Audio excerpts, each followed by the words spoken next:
mbégte di jàkkaarloog sunu mbokk internet yi nga xamante ni ñu ngi ñuy suivre à travers la référence di am nag tey koo xamante ni dañ leen koy présenté ci ñenn ñi nga xamante ni dañuy faral ak di waxtaan ak ñoom ci li soxal doxalinu réew mi ci wàllu politique ak ci wàllu société également tey nag dañu am mbégte dalal kenn ki nga xamante ni moom mooy ci ñi nga xamante ni jàll nañ fële au niveau de l'Assemblée nationale ci 11e législature bi ak 13e bi kooku bu ñu ko waxee xel yi day dem ci ki nga xamante ni moom moo diriger parti bi nga xamante ni moom mooy Front pour le socialisme et la démocratie Benno Jubal di FSD/BJ FSD/BJ nag bu ñu ko waxee xel yëpp day dem ci ki nga xamante ni moom moo di Cheikh Bamba Dièye nekkoon député à l'Assemblée nationale ci 13e législature bi ñu weesu wax nañ ko léegi moom lañ nar a waxtaanal ci li nga xamante ni moo soxal réew mi ci wàllu politique mais également ñëwaat un peu ci li nga xamante ni def na ko ci benn maanaam xët boo xamante ni génne na ko bu yàggul donte sax siiwalugu ko waaye mu élaboré ci ay ponk yu am solo ci li nga xamante ni moom moo ñeel doxalinu assemblée ak li nga xamante ni def na ko en terme de bilan par rapport ak maanaam assemblée ni mu doon doxee ba mu fa nekkee ci ñaari législature yooyu la donc tey moom la ñuy waxtaanal mu ñëwaat un peu ci li nga xamante ni soxal na donc œuvre boobu nga xamante ni mettre na ko sur place dañ koy bàyyi rek mu présenté wu comme ni ñuy def ak sunu invité yëpp mu présenté wu pour internetu Dakaractu yi donc honorable ñu bàyyi la nga nuyoo mbokk internet yi. jërëjëf Sadibou maa ngi lay nuyu di la fay di la gërëm di la sant bu baax ci dalal gi nga ma dalal ci entretien. di nuyu nag mboolem téléspectateur u Dakaractu. di amaat mbégte mu rëy di teew ci seen chaîne pour waxtaan ak doomu Sénégal yi nekk ci biir réew mi ak doomu Sénégal yi nekk ci diaspora bi surtout bu fekkente ne dañoo nekk ci moment yu am solo ci réewu Sénégal mooy fu ñu waree tànn ay ndaw yoo xamee ni dañuy am kóolute ci ñoom yebal leen Assemblée nationale nekkal fa askan bi pour liggéeyal leen sàmmal leen alal ji ba pare def orientation yi nga xam ne war nañ ko am ci suñu ay loi ak suñu ay tëralin. kon mbégte mu rëy lay doon ci man surtout bu fekkente ni am na fukki at yoo xamee ni ci 11e législature bi juróom ci 13e législature bi juróomi at yoo xamee ni def naa ko ci Assemblée nationale te sama am tradition man fu ma jaar ba di fa génn dinaa bind ab téere pour may sama bopp may citoyen yi ñu xam expérience bi ñu capitaliser pour lan la mais surtout ñu bàyyi héritage pour citoyens yi d'abord pour que ñu gën a xam lan mooy Assemblée nationale mais surtout pour décideurs yi ak ñi nga xam ne ñuy teewale Assemblée nationale ngir ñu mën a xam fan la ñuy teg seen tànk pour que seen liggéey ak seen taxawaay ci réew mi gën a am solo gën a am maanaam. d'accord ñu ñëw rek ci li nga xamante ni moom moo di téere bi wax nga ko léegi saa yooyu génn peut-être ci benn liggéey boo xamante ni toogoon nga ci ay at di ci nekk ci di ci yëngu di nga am peut-être loo xamante ni da nga koy bàyyi pour génération yi nga xamante ni ñoom ñooy ñëw ëllëg ñu am ab jàngat buñ ci def tey téere bi nga bind ñu ngi koy mu ngi tudd le parlement sénégalais entre régression et devoir de mutation donc suñ koy firi ci wolof defe naa moom mooy pencu ndaw réew ma li nga xamante ni jot na fa am ci maanaam lu ñu mën a xayma ci lu baax ak ci loo xamante ni war nañ ko jooyanti ak yeneen i mbir yoo xamante ni war nañ ko ci gën a yeesalaat ngir mu gën a mën a ñoŋ gën a amal njëriñ ñii di askan wi donc defe naa loolu noonu lañ ko mën a tënkee waaye bu ñuy xool maanaam li ci gën a am solo liñ ci jublu yow réellement lan la. jublu gi si njëkk moo di def témoignage d'abord ci nekk gi ma nekk homme d'état di acteur politique sénégalais jaar Assemblée nationale voté ay budget ay yoon xool ni nga xamee ni noonu la état wu Sénégal ak gouvernement wi di projeté développement réew mi la cay baax la cay sooxe bu ñëwee Assemblée nationale député yi yan taxawaay lañ ciy am et loolu dafa am solo lool ndax boo amee sa ndaw nga yebal ko ci benn barab mu war la fa taxawal yow mi ko yebal yow yaa war a njëkk xam ki ngay yebal fan la jëm ak bu fa yeggee lan moo war a doon liggéeyam lan moo war a doon taxawaayam pour nga am ay nattukaay yoo xamee ni dina la mën a permettre boo demee ba élection lu mel na législative yi dellu soit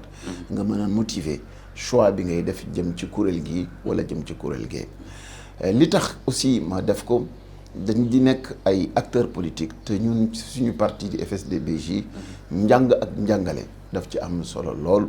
ba loolu moo tax ñun suñu école parti ba léegi mu ngi dund. et c'est pourquoi aussi ma jël suñu directeur école parti di El Hadj Youssou Sow def ko mu def préface su livre bi parce que aussi bëgg nañu acteurs politiques yi surtout ñu ndaw ñiy soog ay tàmbali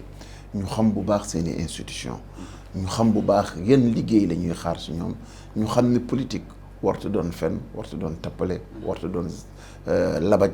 mais mooy comme ni ko Cheikh Ablaye Dièye daan waxee sàkk ay pexe yu dagan ngir jëriñ si askan.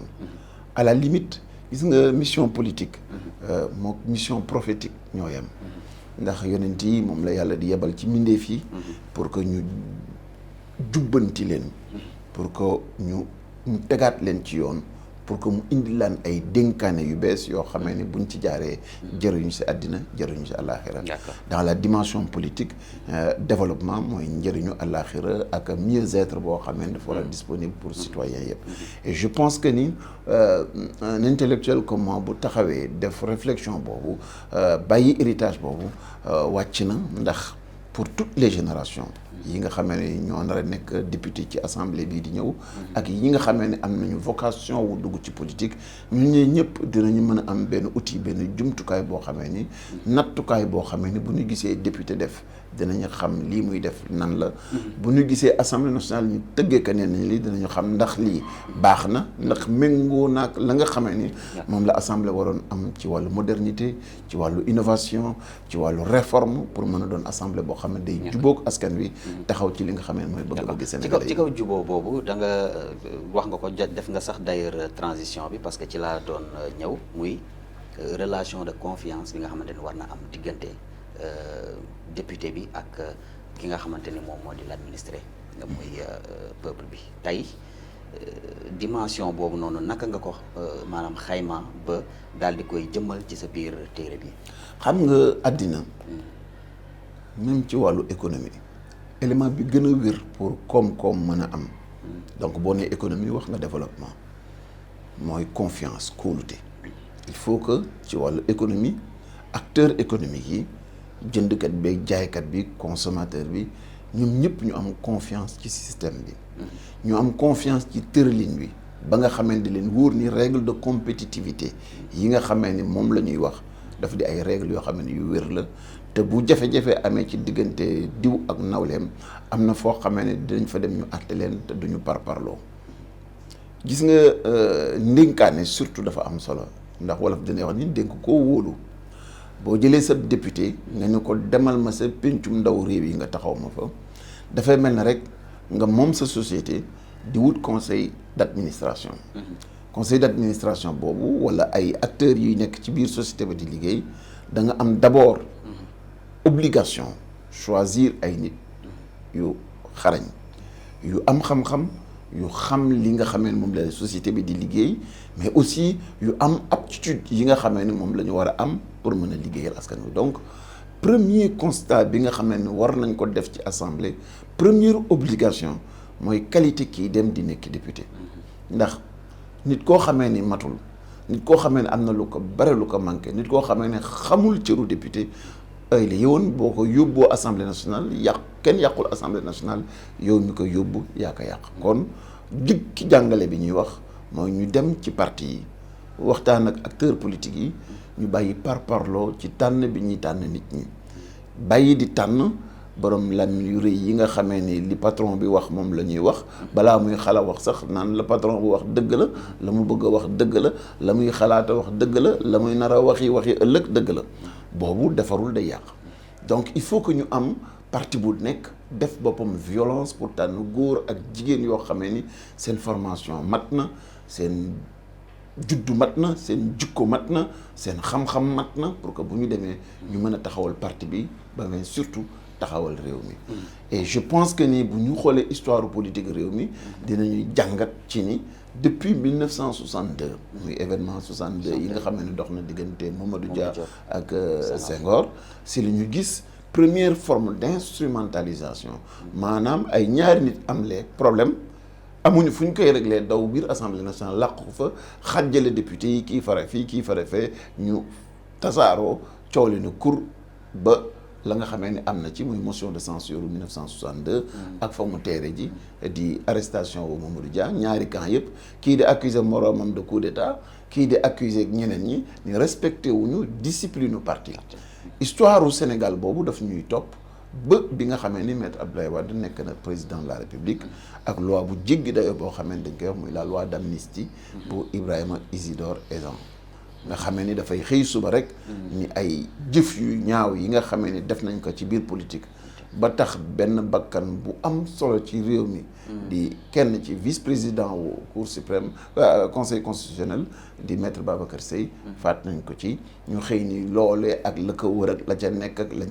ci xam yëpp effacé nañ ko képp koo xam ne defoon nga ci la nga ci defoon baal nañ la ko loolu aussi day wane ni assemblée nationale bi war a taxawal réew mi di jox àq ak yelleefi doomu aadama yi di défendre ku ñu tooñ di jox dëgg ki nga xam ne dafay laaj dëgg bii pas day utiliser nañ ko à des fins politiques pour des règlements de situation politique yoo xam ne noonu jàppandul loolu est-ce que du poser problématique bu li nga souligner toujours ci téere bi muy la problématique de la séparation des pouvoirs bien évidemment parce que loolu mooy suñu jafe-jafe histoire u Sénégal yëpp inféodation bi nga xamee ni assemblée nationale am na ko jëm ci pouvoir exécutif bi moo ñu ko yóbbee dëgg la ni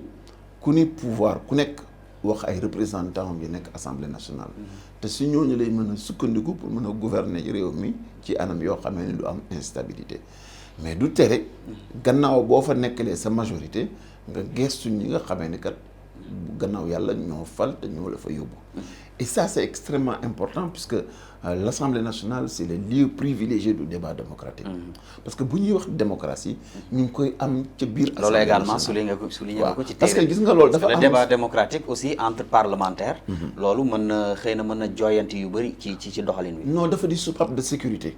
ndax ab débat bu amee te tegu ci yoon dina tax la naqari askan wi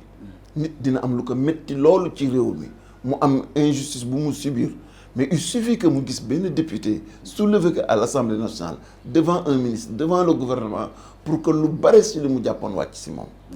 donc soupape la mesure la boo xamee ni day saxal jàmm ci réew mi mais dafa baax aussi ci stabilité wu réew mi diggante bi tàqale entre exécutif bi ak législatif bi dafa di lenn loo xamee ni mooy saxal état de droit ndax bu wéree ni comme ni nga xam ne lenn ci député yi ñu ngi koy wax man de ki ma fi indi moom rek laay xool lu mu bëgg lu mu indi lu nekk ak nu mu ko mënti indee ma woteel ko day daal di dem ni ay jamono dañuy am li ñu naan hypertrophie wu exécutif bi day daal di mujj moom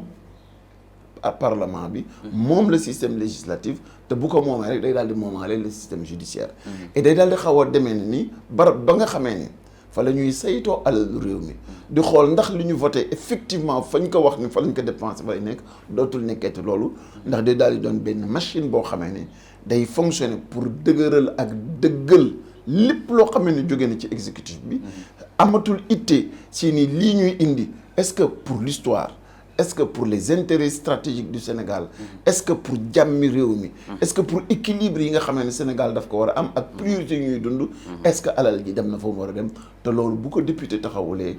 day daal di doon réew mu feebar réew mu manqué et bu instable du point de vue institutionnel mënut a nekk un état de droit mënut a nekk une démocratie te mënut a may député bi mu am prérogative yi mu war a am pour mën a jouer rôle contrôle bi mu war a def ci taxawaay mais au-delà même de cet aspect de contrôle wax nga ko léegi dafa mel ni loolu moo ëpp solo tey ci doxalinu assemblée parce que tey boo xoolee député yi ku ci nekk xëy na da ngay toog sa groupe beru ci sa groupe ak ñi nga xamante ni yow jàpp nga ni yéen a bokk camp ngeen di waxtaanee li nga xamante ni moom moo soxal réew mi tey boo posé ce débat là entre parlementaires quel que soit leur groupe parlementaire defe naa loolu tey dina tax ñu am benn sursaut démocratique boo xamante ni dina mën a yóbbu xëy na Sénégal fu sori. dafa am solo lool ndax assemblée dama ko wax ci livre bi c'est l'usine de demain ndax ci loi yi ngay voté ci ngay organiser sa famille ci ngay organiser rapports sociaux yi ci ngay arbitrer différents yi donc fa la ñuy inventer le futur du Sénégal donc le projet national bi ñu am maanaam yii ni ju ñu am te tubaab bi di ko wax le vivre ensemble mais c'est l'essentiel de ce que c'est que la vie publique au Sénégal te loolu dafa nekk ci ndoddu député bi bu député bi manqué as tuuti ci cëram lépp loo xamee ni projet national bi daf ko porté ci wàllu qualité de vie ci wàllu état de droit ci wàllu justice day daal di manqué en même temps et c'est pourquoi même ci biir bi dem naa sax ba ci choix wu député bi ay exiger ni bu fekkee ne ku jàng tubaab la ne góorgóorlu ba jàng may ko master bu jàngulee tubaab wala mu jàng daara naka daara ja yóbbu ci niveau boo xamee ni dinañu mën a nekk ci ku mu ci mënti doon nga jaar ci benn commission d'équivalence mu mën la permettre ñu xam ndax yow am nga aptitude intellectuelle yi am nga jaar-jaar bi am nga dég-dég bi am nga xalaat bi am nga jukko ji pour mën a défendre réew mi parce que gis nga c'est la plus grande des sociétés le Sénégal mooy société bii ndeyu société yépp donc dañu am intérêt que les meilleurs Sénégalais nekk fa et maintenant suñu ñëwee ba ci biir Assemblée nationale le député en tant que tel il faut que mu doon jëmm joo xamee ni donte dafa bokk ci majorité gis nga bu niveau matee bu xamee enjeu yi Sénégal da leen di tënk parce que seen appartenance politique da leen di tënk parfois ba li nga xamante ni tey moo soxal askan wi sax duñ ci taxaw niñ ci war a taxawee. xam nga loolu lépp d'abord question de niveau la rek ak d'appréciation bi nga xam ne nit ki am na ko entre jikko ji muy won ak li nga xam ne mooy formation idéologique bi mu am parce que avant que parti bi di taxaw idéologie bii ngànk parti bi maanaam lan moo tax ngay def politique dama jàpp ni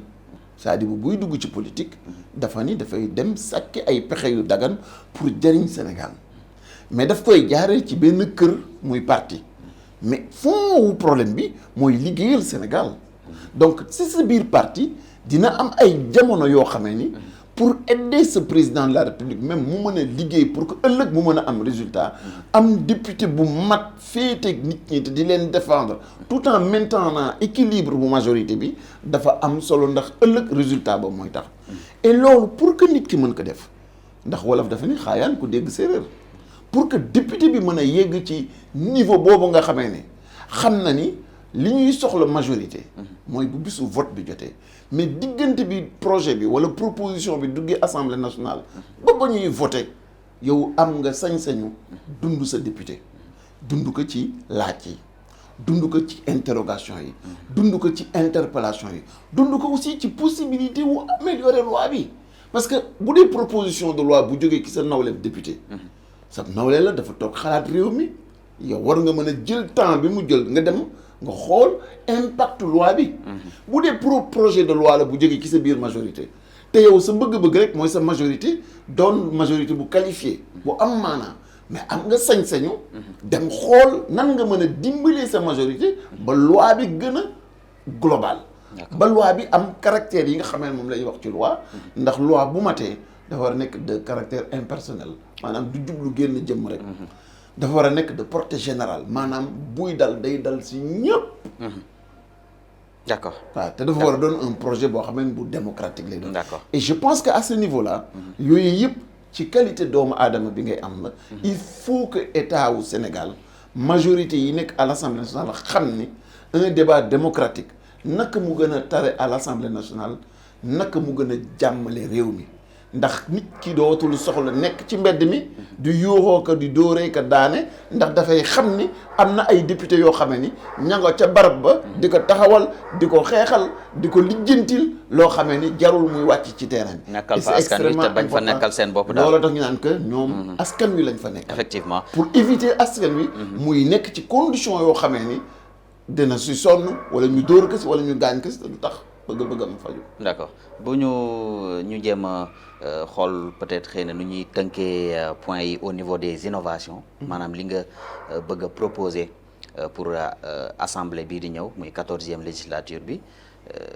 malheureusement dafa mel ni naroo ci bokk su ma juumul waaye tamit indi nga sa contribution ci niñ ko war a mën a doxalee ba peut-être lu bëri daal di fay soppeeku def nga ko ci téere bi donc mu doon ay propositions yu bari yoo xamante ni énuméré nga ko mën naa ci sax lim lu mel ni digitalisation ak lu mel ni tey loo xamante ni en quelque sorte moom mooy au niveau des commissions techniques tamit day am peut-être ay innovation ak yeneen i ponk yoo xamante ni tey dina tax xëy na joyanti assemblée nationale à travers cette 14e législature gën a mën a yem. non c'est vrai parce que en fait li am solo mooy man ab citoyen la avant may nekk acteur politique te am naa warugaru ak responsabilité si jamono bu nekk tamit indi sama contribution ci loo xam ne day baaxal réew mi assemblée nationale dafa am solo lool par exemple cër yi bu si réew mi bu dee ñett da nga naan nguur gi day nekk nii bërëbu attekaay yi nekk nii ci digg bi fi la assemblée nationale nekk mooy dox seen diggante ñoom ñaar par conséquent dafa di barab boo xamee ni lépp loo xamee ni ci wàllu innovation la dafa war a jiitu mais avant loolu il faut que ñu xam histoire politique du Sénégal dañoo gis ni depuis loi Ezzan boobu amoon na amendement Moussa Sy am na loi Sada Ndiaye ay loi yoo xamee ni dafa lay wér ni lii dara taxu ko lu dul jóg lu dul damm tànku ab député wala damm tànku ab citoyen muy loo xamee ni méngoowul benn yoon ak état de droit alors bu ñu bëggee changer dañuy bàyyi jëf yooyu nga xamee ni du démocratie te sagaloon réew mi ñu daw ci yi nga xamee ni mooy defar réew mi bi si njëkk mooy que ni ñu refaraat suñu règlement intérieur defaraat règlement intérieur bi ba mu mën a permettre député bi mu mën a exercer cëram ba mu mat sëkk te lépp loo xam ne engagement la yu état bi jëloon mu matal ko bokk na ci rendez-vous yi mu doon wax ni gouvernement daf ko war a am ak député yi engagement la mais amul benn yoon boobu xam ne def nañ ko dañoo dem ba seeg saat sax dàq ko dem di dajanteeg journalistes yi te le lieu privilégié bi ñu soxla bi sénégalais yi soxla moo ñu jàkkaarloo ñi nga xamee ni sénégalais yi ñoo leen jox sas leen dem leen ngeen topp tollu ñu alalu réew deuxièmement règlement intérieur boobu il faut que ñu defaraat que ci procédure yi nga xamee ne moom la débat parlementaire yi di amee pour que député bi comme France comme yeneen yi am possibilité non seulement def question préalable ba pare def ay motion préjudicielle yu dul jeex pour mu mën ko permettre ñu mën a càmbar loi bi parce que gouvernement bi ak député yi surtout bu majorité waruñoo tayal boo amee sa loi indi que da nga war a nangu ñi nga xam ne ñooy askan wi ñu jël seen temps ñoom def ko ñu ko defee am na ci biir affaire boo xam ne dama koy wax da ngay gis ni même taayu gouvernement boo amee 40 ministres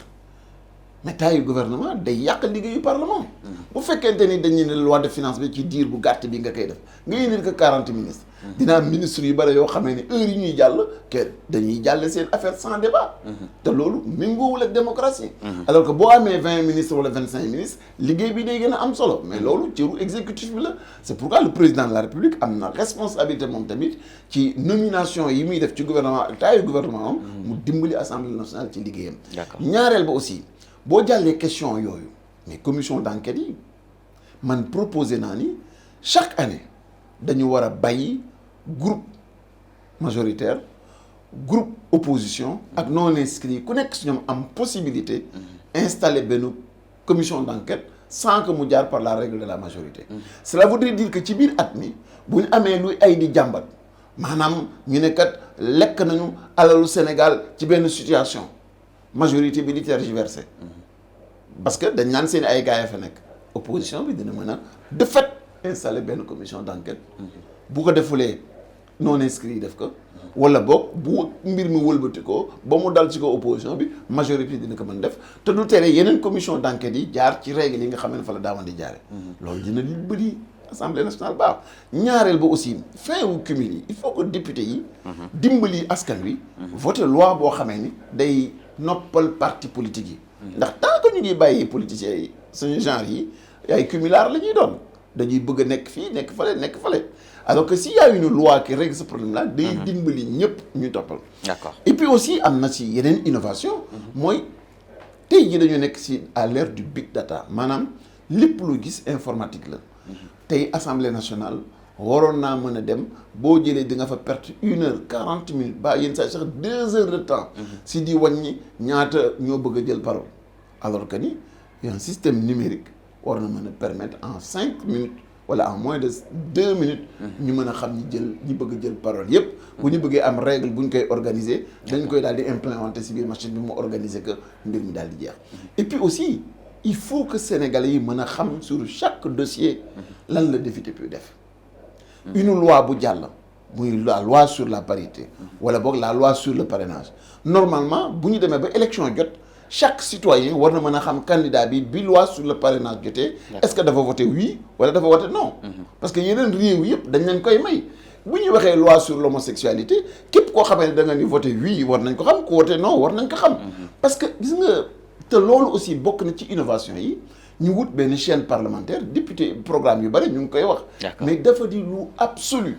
parce que bu amee dina mën a permettre citoyen bi. lépp lu bokk ci biir parlement bi leer. te man bokk na ci samay proposition même débat commission technique. dafa war a nekk sur la chaîne parlementaire. d'accord. ndax nit ñi mën a xam. lépp lu ay di jàmbat ci biir assemblée nationale. daanaka li gën a am solo li gën a am solo ci téere bi sax xam naa ni duñ ko mën a wax fii yëpp. parce que doon na ay ponk yu am solo yoo xam ni tey dina permettre sénégalais yi bu ñu demee ba jël temps wu xoolaat livre bi bu baax ak li nga xamante ni développé nga ko ci biir yëpp en terme d'innovation en terme de bilan. Par rapport aux précédentes législatures ak li nga xamante ni également moom mooy lay critique bi nga xamante ni yaa ngi koy def par rapport à la marche de l'Assemblée nationale ñoom xëy na dinañ ci am seen jugement bopp mais comme ni ma la ko waxee ci njëlbeen rek émission bi yëpp mënuñu ko jël mais am na ci benn mbir boo xamee ni je pense que ni c'est important parce que dama proposer ci biir ni nañu def benn corps de contrôle boo xamee ne dañ koy jagleel assemblée nationale. muy ay 9 cadres yoo xamee ni ay experts lañu. dañuy am au moins 25 années d'expérience. ci wàllu économie. ñi am ci wàllu droit ñi am ci wàllu éducation et cetera et cetera. pour que ñooñu ñoom dinañu am expertise boo xamee ni député bi du ko am. bu ñu amee soupçon wu malversation fenn.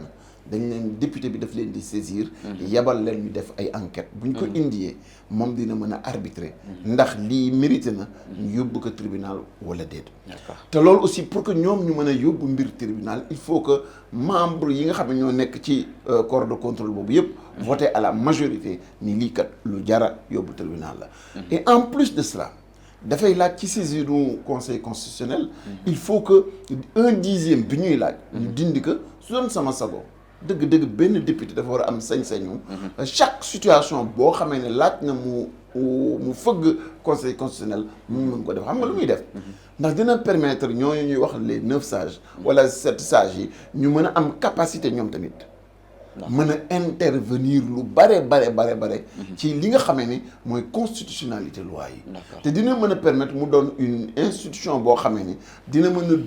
dund gu wér ndax député yi dinañ ko solliciter lu bare et te loolu du def dara lu dul gën a dëgëral gën a taxawal gën a jàppale te samay proposition yemul foofu je suis un ingénieur des travaux publics wax naa même sur li nga xam ne mooy l'architecture du bâtiment et ñi may déglu xam na ni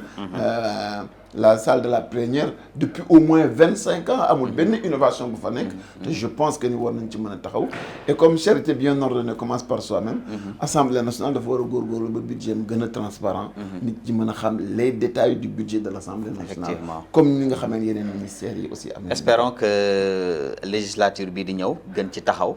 gën a lire li nga xamante ni moom mooy téere bi nga bind ba lépp loo xamante ni jar nañu ko fay jooyanti wala ñu ko fay doxalee rek mu doon loo xam ne tey par exemple day yemb ñëpp mën ci jot donc defe naa li ëpp solo ci livre comme li ma wax léegi rek xëy na mënuñoo wax lépp waaye dañuy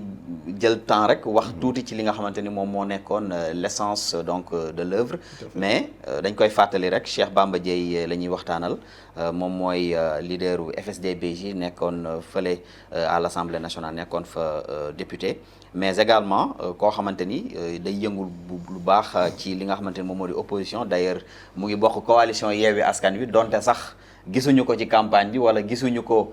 mu doon koo xamante ni mu ngi yëngu bu baax a baax ci li nga xamante ni moom mooy activités yi Yewwi Askan Wi di amal loolu defe naa war nga cee gën a mën a leeral Sénégalais yi. xam nga man dama di un homme de principe man dama bëgg acteur politique sénégalais mu nekk nit ku constant nekk nit koo xamee ni li muy wax boo ko méngaleeg li muy jëf dafay méngoo pendant des années j'ai été intraitable avec les pouvoirs sans concession ki seeni dérive démocratique seen dérive autocratique ci corruption ci malversation loolu moo tax aussi ma bokk ci ñi nga xamee ni bien avant kenn du jóg ma jóg pour wax pour que opposition bi dajaloo pour que nag ñu gën a amee doole ñu am doole joo xamante ni ñu mën a indi réforme yi réew mi soxla xam nga yaakaar bu rëy moom la sénégalais yi am jëm ci opposition bi de manière générale mais opposition boobu dafa am aussi ay obligations moo di li muy wax dafa war a fekk mu nekk ci moom li muy dig Sénégalais yi ëllëg dafa war a góorgóorlu ba à partir de maintenant mu doon arkaan bi nga xamee ne moom lay téye boppam téye que relation yi nga xam. ndax gis nga loolu bu amulee te nga woo leen ci ni ñu dellu ca la ñu waroon mel déggoo leen gisoo leen lu dul rek ñu persister sa la nga dem sañ nga ni dëgg-dëgg lii comme dama bokkoon ba pare participer ci construction bi bokk ci ñi ko defar ba mu taxaw kon rus naa taxaw di wax wala di def lu koy yàq. mais aujourd'hui avec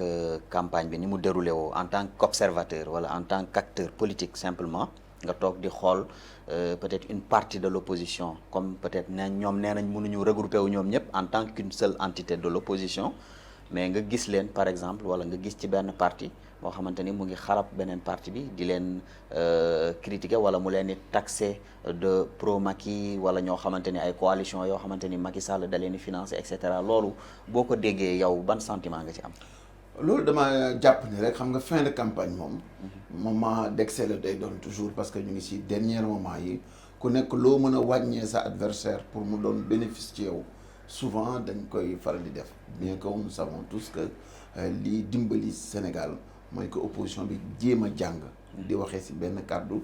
jéem a jàng di joxante respect jéem a jàng di ménageante xam nga lu tax question de lucidité la rek ndax bu tey dee ëllëg ñu waroon a dem ci alternance kenn ci opposition bi moo war a jóg remplacer Macky Sall alors dafay daal di soxla ñëpp ñu nekkoon ci opposition bi te ànd boo xamee ne tôt ou tard fa ngeen di mujjee jéem leen rafetal pour que ëllëg googee yomb. et c'est la raison jàpp nga ni kàddu yooyu waroon na mën a bañ mën a toujours parce que gis nga un acteur politique dafa am d'abord une mission d'éducation dafa am une mission boo xamee ni d'encadrement boo xamee ni daf ko am par rapport à la nation te souvent ni ngay wute nguur gi noonu nga koy dundee à l'inverse soo nekkee au pouvoir et je pense que ñun ñëpp dañoo am intérêt ki Sénégal dellu dans les règles de l'art maanaam politique dafa war a doon rendez-vous boo xamee ni xalaat la gis-gis la xol la pas-pas la jëm ci Sénégal gu gën te loolu bu ko nit ki ngànkee amul jotu xaste amul jotu saaga amul jotu moroomam sax parce que itteem yëpp mooy sama parti ci sama programme bi de jotaguma ko éclaircir il faut que ma gën ko leeral pour que sénégalais bi gën a xam li nga xam ne moom laa leen ëmbal et je pense que ni tant que ñu ngi dem foofu dinañuy susciter ay vocation yu bare c'est vrai que dëkk bi métti na c'est vrai que am nañu ay déficits yu du jeex yoo xam ne yaakaaroon ne depuis 2011 jeex na mais dañoo war a xam ni réew mi rek la ñu am te c'est avec les 17 millions de sénégalais lañ koy liggéeyee ci biir 17 millions yi dina am ñu bari ñoo xam ne du ñu ànd ak ñun et on sera obligé de les avoir avec nous et de les traiter avec respect et avec considération pour que Sénégal gi ñu gëm bi ñu bëgg mën a rester une terre de démocratie une terre de paix mais surtout une terre de respect et c'est extrêmement important et en conclusion je pense que livre bi nga tàgguwaale mbokk internet yi parce que émission bi jeex na kon d'accord mais maa ngi leen di ziyaare waat bu baax di leen remercier ci temps bi ngeen ma may et di kontaan lool ci échange bi ma am ak yéen te di ñaan yàlla ku ko am jot wala nga am kattanam nga gëstu livre bi dama ko def d'abord en direction des acteurs politiques pour gën a yokk seen capacité de proposition jëm ci Sénégalais yi mais def ko surtout à l'endroit aussi des acteurs de la presse pour que bu ñu tasanteeg acteurs politiques ñu am matière bu ñu ko interpeller ñu am ay dossiers yu ñu mën a invoquer ak moom mais ki nga xam ne mooy objectif bi gën a am solo mooy le citoyen pour que citoyen bi mën a jàng lan mooy assemblée nationale mais surtout lan mooy politique lan mooy engagement politique lan mooy pas-pas ci biir politique di ci sukkandiku rek di xamal ni ak nu mu mënti demee il y a une seule chose qui est constante chez moi mooy que ni Sénégal du ma ko booleeg lenn du ma ko jaawaleeg lenn intérêt Sénégal ak intérêt sénégalais yi ñooy sama souci ak sama pas-pas à la kulli haal et c'est parfois même les gens ont énormément de difficultés pour me comprendre parce que man samay motivation du motivation pouvoir du motivation ndombo tànk du motivation cër man yëg-yëg ak respect ak engagement ci Sénégal rek moo ma ñor moom lay liggéey. élection yi ñu dëgmal dimanche également war nga ci mën a joxe benn message bu fekkee peut-être da ngay lancer waale message à l'endroit de l'opposition pour ñu xool nan la ñuy def peut-être ba am seen majorité bu fekkee loolu nga jàpp ni yow doon na message boo xamante ni war nga leen ko mën a lancer nga lancer waale ko également. d'abord mastawu leen coono ci fan yi nga xam ne ñu ngi nekk di wër réew mi et c'est extrêmement difficile surtout koo xamee ne élection bu nekk def na ko ñaari yoon comme man xam na ni nga xamee ne noonu la nit ñi di amee coono ci biir élection mais surtout wax citoyens yi ni araam na ci koo xamee ne yàlla may na la carte électeur bu dimanche nga toog sa kër bañ a voté ji na jaral ku nekk temps bi mu des mu delluwaat ci biir programme yi delluwaat déglu yi parce que déjà léegi avec internet tu as la possibilité dégluwaat ñëpp ku nekk na profité ci weekend bi pour jàngaat programme yëpp xool histoire coalition yi xool histoire acteurs politiques yi parce que bare na loolu nit di wan tey ji fekk boo xoolee ci histoire am gis le contraire nit ñi def effort exige boobu maanaam càmbar ko bu baax a baax natt kàddu nit ñi démb ak tey et bu ko defee bis dimanche jooju ñëpp jóg ci jàmm ak salaam dem voté ji te ku nekk nga def ko ci sa teyu xel def ko aussi en fonction de tes convictions mais surtout en fonction de l'intérêt du Sénégal. jërëjëf loolu bu amee jàpp naa ni la cay génn dinañu amal njëriñ. jërëjëf ñu jaajëfalaat ko encore une fois moom par rapport ak disponibilité am di Cheikh Bamba Dièye njiital FSD/BJ ñu am vraiment mbégte bu baax a baax ci di waxtaan ak yow saa su ne ci li nga xam ne moo soxal réew mi soxal également assemblée bi nga xam ne miin nga ko xam nga ko bu baax donte sax am nga yeneen ndombal tànk ci architecture gouvernementale mu doon vraiment échange bu fructueux boo xamante ni am nañ ko nga étaler ñu li nga xamante ni moom mooy sa gis-gis par rapport ak livre bi le Parlement sénégalais entre régression et devoir de mutation mu doon vraiment mbégte ci ñun di la jaajëfal encore une fois di la féliciter également par rapport ak temps bi nga jël yëpp pour mettre vraiment à la disposition des Sénégalais ce bijou di leen remercier yéen également sunu mbokk internet yi donc Cheikh Bamba Dièye lañ dalaloon tey ci seen émission l'entretien waxtaan ak moom vraiment donc di leen jaajëfal bu baax a baax par rapport à l'attention ak seen teewaay di leen jox dig daje rek comme ni ñu koy faral di defee saa su ne à travers votre émission l'entretien donc ak beneen kilifa ak ci yeneen waxtaan jërë ngeen jëf